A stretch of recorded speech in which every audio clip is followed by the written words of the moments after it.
गोपियां प्रातःकाल उठकर अपने घरों की साफ सफाई करने के उपरांत कमल नयन भगवान श्री कृष्ण की मधुर लीलाओं का गान कर रही थीं। जब सूर्योदय हुआ तब गोपियों ने देखा कि नंद बाबा के घर पर एक सोने का रथ खड़ा है। उस स्वर्ण रथ को देखकर वे गोपियां आश्चर्य भाव से आपस में चर्चा करने लगी कि इस रथ से कौन आया होगा, कहीं वह अक्रूर तो नहीं जो कंस का प्रायोजन सिद्ध करने के लिए हमारे परम प्रियतम श्री कृष्ण को हमसे दूर ले गया। क्या अब ये हमें ले जाकर अपने मरे हुए स्वामी का पिंडदान करवाएगा? गोपियां इस प्रकार चर्चा कर ही रही थी कि अपनी नित्य क्रियाओं से निवृत्त होकर उद्धव जी वहां आ पहुंचे और उन्होंने अपना परिचय दिया। गोपियों ने देखा कि भगवान श्री कृष्ण के सेवक उद्धव जी की वेशभूषा भी भगवान श्री कृष्ण के समान ही है। सभी गोपियां उद्धव जी को चारों ओर से घेर कर खड़ी हो गईं और कहने लगी, क्योंकि आप यदुनाथ के पार्षद हो तो जरूर ही आप उनका कोई संदेशा लेकर आए होंगे। हम जानती हैं कि अपने माता पिता का हालचाल लेने के लिए उन्होंने आपको यहाँ भेजा है, क्योंकि वही असली रिश्ते होते हैं। दूसरों के साथ तो प्रेम का स्वांग किया जाता है और वह भी किसी न किसी स्वार्थ के लिए होता है। गोपियां भगवान श्री कृष्ण से मिलन की आस और प्रेम अग्नि में अत्यंत व्याकुल हो रही थीं, और इसी व्याकुलता में वे यह भी भूल गई थीं कि कौन सी बात किसके सामने और किस प्रकार करनी चाहिए और कौन सी बात नहीं करनी चाहिए। भगवान श्री कृष्ण ने बचपन से लेकर किशोर अवस्था तक जितनी भी लीलाएं की थी उनको याद करके गोपियां फूट फूट कर रोने लगी। उन्हीं में से एक गोपी भगवान श्री कृष्ण से मिलन की लीला का स्मरण करने लगी। उस समय उस गोपी ने देखा कि उसके बहुत निकट एक भौरा गुनगुना रहा था। भौरे को देख उस गोपी ने ऐसा समझा कि मानो मुझ रूठी को मनाने के लिए भगवान ने अपना दूत भेजा है। वह गोपी भंवरे से इस प्रकार कहने लगी, हे भंवरे, तू कपटी का सखा है, इसलिए तू भी कपटी है। जैसा तू काला है वैसे ही वे भी हैं जिन्होंने तुझे भेजा है। तू जा, यहाँ से चला जा, और जिनके साथ सदा विजय रहती है उन श्री कृष्ण की मथुरा निवासिनी सखियों के पास जाकर उनका गुणगान कर। वे उनकी लीलाओं को कम जानती हैं और इस समय उनकी ज्यादा प्यारी हैं। वे तेरी प्रार्थना जल्दी स्वीकार करेंगे और तेरी चापलूसी से प्रसन्न होकर मुंह मांगी वस्तुएं भी देंगी।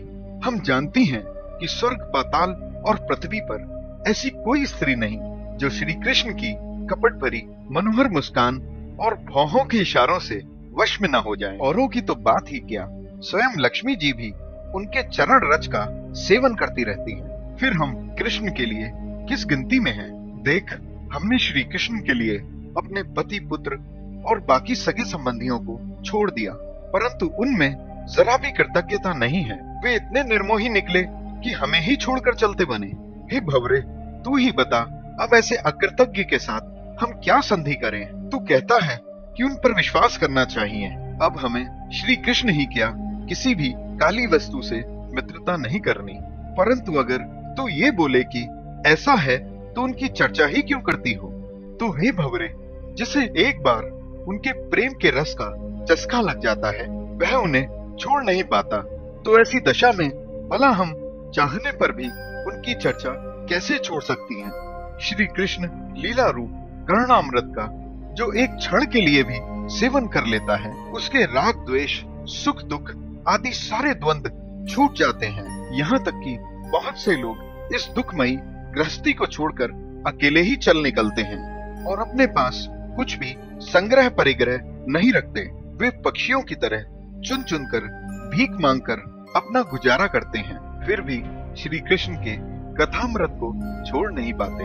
वास्तव में इस रस का चस्का ही ऐसा है। उद्धव जी ने देखा कि गोपियां भगवान श्री कृष्ण की एक झलक पाने के लिए अत्यंत व्याकुल हो रही हैं, इसलिए वे उन्हें सांत्वना देने के लिए भगवान श्री कृष्ण का भेजा संदेश सुनाने लगे।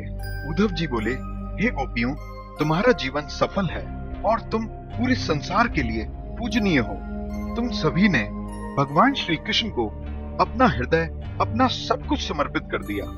ये बड़े सौभाग्य की बात है कि तुम लोगों ने भगवान श्री कृष्ण के प्रति सर्वोत्तम प्रेम भक्ति प्राप्त की है, जो बड़े बड़े ऋषि मुनियों के लिए भी अत्यंत दुर्लभ है। सच में ये कितने सौभाग्य की बात है कि तुम लोग अपने पुत्र, पति, देह, स्वजन और घरों को छोड़कर पुरुषोत्तम भगवान श्री कृष्ण, जो कि सभी के परम पति हैं, उन्हें पति रूप में वरण किया है। तुम्हारे परम प्रियतम श्री कृष्ण ने तुम्हें सुख पहुंचाने के लिए यह संदेश भेजा है। भगवान श्री कृष्ण ने कहा है कि हे गोपियों, मैं सबकी उत्पत्ति का कारण होने के कारण सबकी आत्मा और सबके भीतर निवास करता हूँ, इसलिए मुझसे कभी भी तुम्हारा वियोग नहीं हो सकता। आत्मा माया और माया के कार्यों से पृथक है। वह विशुद्ध ज्ञान रूप, किसी भी प्रकार के भेदभाव से रहित, सर्वथा शुद्ध है। कोई भी गुण आत्मा का स्पर्श नहीं कर पाते। माया की 3 वृत्तियां हैं, सुषुप्ति, जागृति और स्वप्न। मनुष्य को चाहिए कि वह इस बात को समझे कि स्वप्न में दिखने वाले पदार्थों के समान जागृत अवस्था में इंद्रियों के जो भी विषय प्रतीत होते हैं, वे सभी असत्य या कहें मिथ्या हैं, और इसलिए उन विषयों का चिंतन करने वाले मन और इंद्रियों को रोक ले। जिस प्रकार प्रातः काल नींद से उठकर सब कुछ नया नया सा लगता है, उसी प्रकार जगत के स्वाप्निक विषयों को त्याग कर मेरा साक्षात्कार करें। क्योंकि जिस प्रकार समस्त नदियां घूम घाम कर समुद्र में गिरती हैं, उसी प्रकार हर धार्मिक कर्म का सच्चा फल मेरा साक्षात्कार ही है। हे गोपियों, इसमें कोई संदेह नहीं कि मैं तुम्हारी आंखों का ध्रुव तारा हूँ। मैं तुमसे जो इतना दूर रहता हूँ, इसका भी एक कारण है कि जिससे तुम निरंतर मेरा ध्यान कर सको। शरीर से दूर रहने पर भी मन के द्वारा तुम मेरी सन्निधि का अनुभव करो, क्योंकि स्त्रियों और अनन्य प्रेमियों का, कि जिससे तुम निरंतर मेरा ध्यान कर सको।